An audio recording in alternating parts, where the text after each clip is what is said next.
Here we go again. Hey, photography is not my main source of income. I earn my living elsewhere. I make some money with photography though. I sell prints every now and then. I've written to some publications and magazines for money every now and then. Now even YouTube sends me a few dollars. But I buy new cameras, buy chemicals and equipment, so I lose much more than I gain. So I guess you could call me an amateur photographer, which I am. And I guess most of you who follow my channel, we all are amateur photographers. Now the word amateur and being an amateur, for some reason it seems to have a negative connotation to the word. Like you might use the word amateur in the context of mocking somebody. I try to fix our dishwasher, so you might say, and I fail in that, so you might say, hey, what an amateur, can't even fix a dishwasher. Or if I succeed in doing that, you might say, hey, you showed some professionalism. Well done, boy. And it's kind of funny if you think about the origin of these words. The word amateur comes from the word amor, which is love. And then at the same time the word professionalism has a strong linkage and the same root with the word prostitution. So there's that. You know, the fact that I'm an amateur photographer provides me a tremendous amount of freedom. I'm not responsible for reporting to anybody about my work. I don't need to chase for money. I don't need to please a customer. I can have my own measure sticks how I measure the success, whether I like what I do, whether I reach my goals, if I ever even want to set any goals. And by the way, I'm not saying that being a professional photographer, there would be anything wrong with that. But it's like with any profession, when you bring in money, there are some pros and cons that come with it. And if you can somehow carve out the time and money to be an amateur, it's not a bad place to be in. Like for example, myself, I couldn't imagine myself being a hired gun photographer.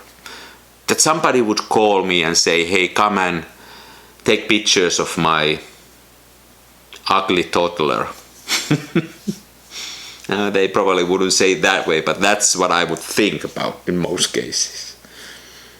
Or then they would ask me to come and shoot their weddings, which, you know, necktie on and black suit, and I would hate that. You know, if I want to shoot a wedding, it needs to be a wedding that I would go anyways, and I can choose my gear and I can photograph it the way I want with the people that I know and love, and then I could get wedding photographs like this.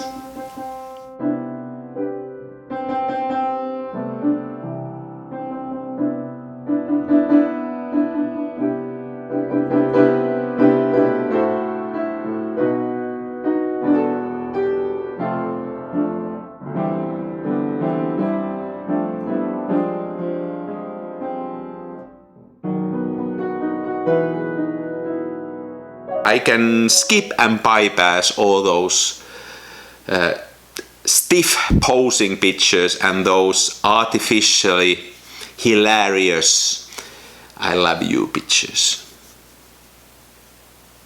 There's this bitterness in me, you see. No, I'm just, you know, being an amateur is based on love, and that's my point here. Which actually came to my mind a few weeks ago when I noticed that there's an art exhibition in my own hometown, a few miles down the road, in a gallery called Sarah Hildén. And a world famous actor, a professional actor, Brad Pitt, has his first ever art exhibition here. So here's a guy who is a professional actor and he's an amateur artist, and he has his exhibition here. He had a few installations, a few statues, and especially the big wall-sized work. I don't know if you would call that a sculpture or a mural. Maybe a combination of those two. I'm not an expert of that art form, but it was really powerful, to the extent that when I first went to see it with my wife and a couple of friends, I needed to go there the next day again to take some photographs. That gallery, by the way, is an interesting. They encourage you to take your camera with you and take pictures. Now, in addition to Brad Pitt, there was also work by Nick Cave, another amateur artist. His work was mostly, I guess it was all was like little porcelain works. And then there was work by Thomas Hausego. He's a professional artist, and he had brought in some gigantic paintings, and especially his, double man-sized statues made out of redwood and carved with the chainsaw were pretty beautiful in their brutal beauty. So all in all, the whole exhibition was really a treat. But going back to Brad Pitt, an amateur artist, very powerful work. Let me show you some pictures I took. I took my Hasselblad. It was pretty dark inside of the gallery. For some reason they kept the lights dimmed, and it kind of worked in that exhibition. So I needed to push HP5 Plus that I chose to use to 3200 ASA. And that made the pictures even more punchier and grainier, which is not necessarily bad. Let me show you the pictures. I start with the work by Brad Pitt, and then I show you some other work from that exhibition too.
Hey, very interesting exhibition. I mean, especially Brad Pitt's work. Now here's a professional actor who is an amateur artist, but his art is every bit as powerful as any professional artist's work would be.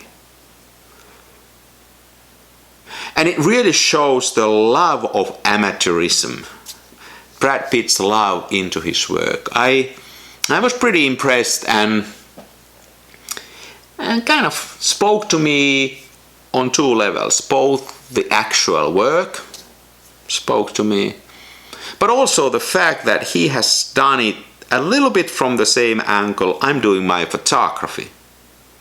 Making my living elsewhere, loving that part of my life too, but then being able to do whatever I want to do with my art and having an ultimate freedom. So being an amateur photographer, that's not such a bad place to be in.